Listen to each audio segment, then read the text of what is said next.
What up guys, welcome to another video. Today I'm excited, this is a new series on the channel. I want you guys to get to know the Phoenix drivers, all of the people in the car scene in Phoenix, Arizona, where I'm at. I feel like the community could be even better than it is. We can always get to know more people, find out who has cars just like us and things like that. So the goal of this series is to bring the community tighter and let people know that there's other people with similar cars and interests and personalities and things like that. So as much as I love doing this, this is to inform you guys as well. So I'm stoked. I appreciate you guys stopping by. We're going to work out the flow of these videos and the template. So, but for now, I want to introduce you guys to my good friend named Dylan. Dylan, where are you from? How old are you? Anything you want to tell us about yourself off the bat? Yeah, I'm 22 years old. I grew up right here in Mesa. I've lived out here since I was 4. I run a small business with my mom, doing water backflow prevention. I've been doing that for 3 years. I'm still going to college a little bit. I've been trying to get my life together. I feel like as a 22-year-old man, I think I should have my life a little bit more together than I do right now, but can blame this for it later. But yeah, that's about all there is to say. Nice. Tell us about your Speed 3. It's a 2013 Mazdaspeed3 base package, just for the clarification there. Don't like the tech packs. It's caused me a lot of issues over the last 2 years. I have had it for almost exactly 2 years now. It's gone through 3 different sets of wheels, 4 turbos. It's had 2 different exhaust systems on it. I've done a number of intakes. It's definitely been a trial and error car to try to dial everything in, but it's pushing a little over 400 wheel horsepower right now on ethanol, and it's a little bit fun to drive. It's a little bit loud, kind of scares people, but it's not for everybody. Good turbo noises. Yes.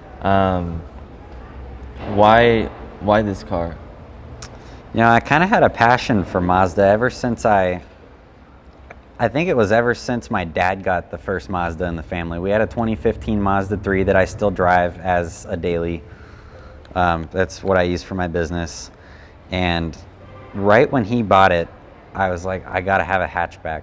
I love being able to drive through a canyon and have all sorts of fun, you know, cornering, going fast, whatever, and handling really well. But I also like to go to Costco. I'm a very faithful Costco shopper, and I can actually load up the back of this and still race somebody on the way home and not lose all my groceries or worry about what's going to happen to them in the back of the car. So the ultimate grocery getter. Exactly. For you. Yeah, I mean, it works, and I always wanted it because I'm a big, I love family. I want to have kids, and these back seats are just big enough to where I could fit a little car seat in there. I could fit 2 car seats if I wanted to. It's got full seat belts in the back, so I mean, you can't really go wrong with a hatchback. Heck yeah, I actually sold my old Speed to a guy with kids, and he threw them in the back too, so it's definitely perfect. So my first car that was given to me for my 16th birthday was a 2003 Chevy 2500 heavy duty. It was the 6-liter gas, and I thought it was the coolest car I'd ever owned. It was, for what it was, I thought it was fast at the time. Stock motor, 150,000 miles in it. I thought it was super quick when I was pulling through the school parking lot. And I guess after that, the first car that I purchased was a 1999 Catfish Camaro, V6 with an exhaust leak and about as high up as you can get a Camaro on its suspension. Oh my. It was terrible. It was that kind of like that off gold color, super base model. It had 165,000 miles on it, and I paid $1,500 for it. Put about $5,000 of work into it and sold it again for $1,500. But was it fast? No. I had a $60, what's it called? It's like a plug and play tuner chip that you plug into your, it's like a piggyback to your MAP sensor, and it's supposed to add like 60 horsepower, and it might have added like 2 and like 2 miles better gas mileage. Maybe lean it out a little bit. Exactly, yeah. Because lean is mean and lean wins races. There you go. How did you end up in the car scene exactly, if you could come up with a story? So right after I got the Camaro, drove it around for a little bit and got rid of it, I put a down payment on a 2007 RX-8. Ooh. And this car was the coolest thing I'd ever seen. I saw it down at Certified Benz & Beamer they had it for sale for like $13,500. I talked them down to $10,500, and I just had to have it, and I couldn't even drive a stick at the time.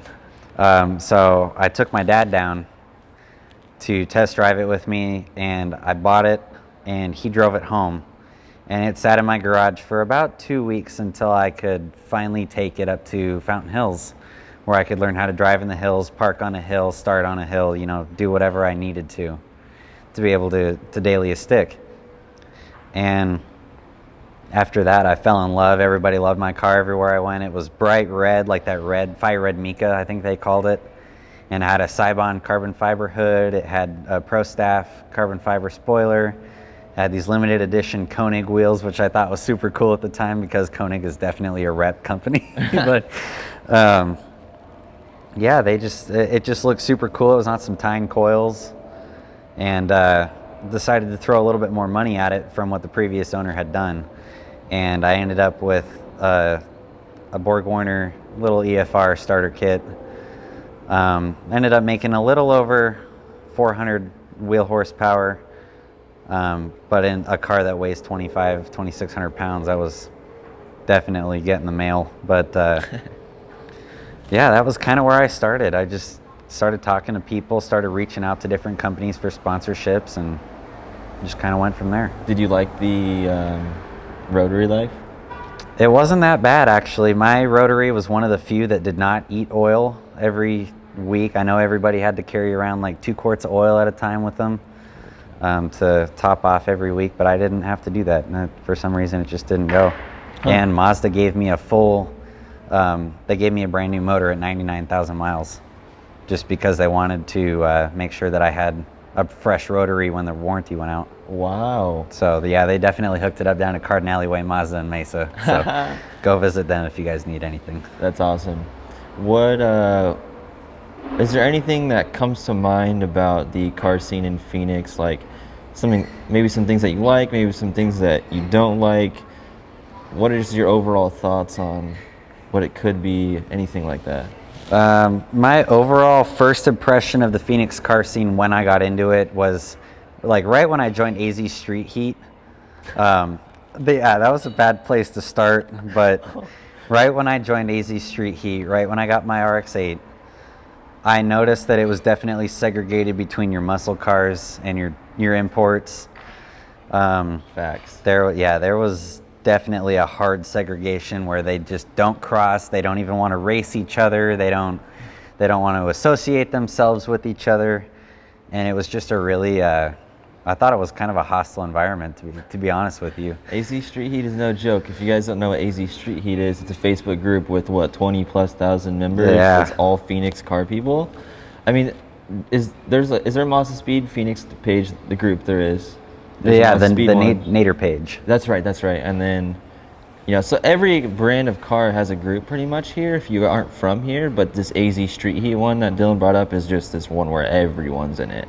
And people are posting on it constantly. And usually it's like the new guy who posts, "Hey, I'm new here," and then you get obliterated in the comments. Yeah, it's more like a "here's my car," and everybody goes, "Oh, how slow is it? Have you ever tracked it? You got to post numbers or it doesn't count." That's usually the muscle car guys talking. Yeah. So nice. But yeah, one of the things I do like about the scene though is that everybody here seems to be a lot more helpful than anywhere else. I have, like, even in my local Mazdaspeed page, you can post in there for some help to install a part, and you'll get 5 guys showing up at your house with like a case of beer, and it just turns into a 5-hour party installing a motor mount or something as simple as that. And you get a lot of advice that's kind of helpful, but like chasing your own engine codes and things like that. Nobody wants to help you with those because they've all gone through the same thing and they want you to experience it. But I would say out of all the other states that I've been a part of pages for, this is definitely the most helpful car community. Awesome. Where in the car scene do you find yourself the most happy? Could be anything related to cars.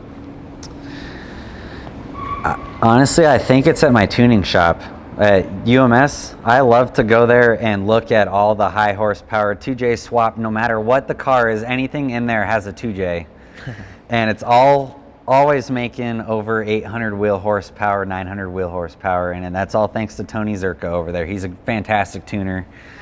But yeah, I just love going in there. One of the associates there, her name is Selena. She's one of my best friends. I go out to lunch with her all the time and we just sit there and talk about cars or even just life. These people know my daily life and I can just go in there and they'll know I had a bad day from Facebook or something like that, and we'll just kind of have a little get together in there every now and then. Barbecue some burgers, do just whatever we can as a family, I guess. That's dope. What is that place called again? UMS Tuning.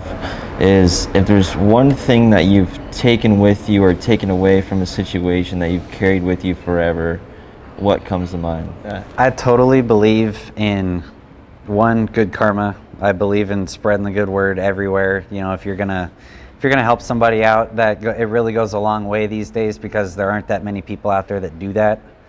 Everybody's kind of a survival of the fittest mode right now because 2018, 2019, everybody was like, oh, I'm just going to be some savage and go, destroy the world and conquer the world and be the best I can. And that's cool, but, you got to help your peers in order to get yourself to where you want to be. Totally. And I feel like integrity is something that has always stuck with me. My dad always said, in your worst case scenario, anywhere in this business, you're going to need to just be honest with your customer. You're not trying to rip them off. You're not trying to, you're not trying to make all your money in one spot. So integrity for me was something that I learned a lot growing up just because I saw how much of a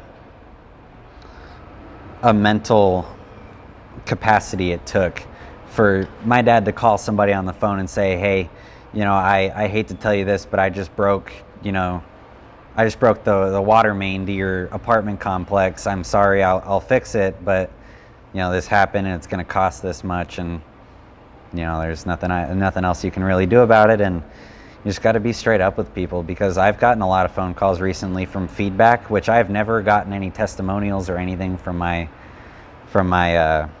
customers, and they have given me such feedback lately that has been so positive that I can't help but pass it on to be that much better for my customers, because I'm finally starting to get the feedback that I expected to get out of it from the beginning, just by being honest and following up and being consistent. And that was just something that stuck with me my whole life. No, that's awesome. Did we talk about what you did for a living earlier? No, not in the film. Yeah. I work in water backflow prevention, so I work with these devices around the Phoenix Valley that make sure that water flows in one direction and doesn't come back and contaminate all the city water. It's a government regulated thing. I work on anything from little soda machine feeds to big farm irrigation feeds, and I work on apartment complex water feeds, and anything that is public water requires one of these devices. And when I get called out from a property manager or a small business or something to do work for them, it's because they got a notice from the city saying that they needed to have this test done, or this repair needs to be done, or they need a new device installed because maybe it was a residence before and now it's a business, or something along those lines. Cool. So is it a device that, is there anything that it looks similar to kind of break it down to make it simpler? They kind of look like, they kind of have a unique look to them, but you can tell that they're a water device in that they have little test fittings on them where you can actually turn them open with a screwdriver and a bunch of water comes out. But they just kind of have a circular shape to them because the check valves are circular, because I guess the water flow around them was better in a circular design. So all of them tend to have like a circular shape. They've got. Are they normally above or underground? They're above here. Oh, okay. In other states, they can be underground, but because of the temperatures here being decent, they require them to be above at least 12 inches above the grade. They're on the side of people's houses too. They're little bell-shaped looking pipe configurations where there's like a little bonnet on top, and then they have like two shutoff valves next to them. They go to like your sprinkler system or something like that on your house. But they have the bigger ones, you can tell that they're backflow assemblies because they have the big, like they're these gate shutoff valves with like these rings on the top, metal rings that you can turn, and the stem goes up and down. That's how you tell whether or not it's on or off. But it's about the only way to tell that they're anything other than a water device. Right. Where can everyone find pictures of your car and contact you? Would be through Instagram, Facebook maybe? What's your Instagram? My Instagram is Dylan, DYLAN _dope MS3. It's also my license plate here if you guys can see that. It's my fourth license plate, and I finally figured I might as well just associate it with my Instagram handle because I can't figure out anything else to put. Yeah, we can't forget Too Low for Fat Hose. Yeah, this car scrapes on everything, so that's why I even got wheels that are flush now. I used to have some Mexi Poke wheels, and my fenders are destroyed now. So yeah, nice. Cool. All right, well, you guys know Dylan now. I appreciate you guys watching. I hope you guys enjoy this new series. Let me know if you have any recommendations of questions, things you want to know, format. I'm all open to changing it, doing new things, so I appreciate it. If you guys want to be in one of these videos, I'm going to be doing it on a regular basis, so contact me through Instagram. My Instagram's on the screen right now, and yeah, I'm excited to meet all of you guys in the future out here in Phoenix, and I'll see you guys in the next video. Later.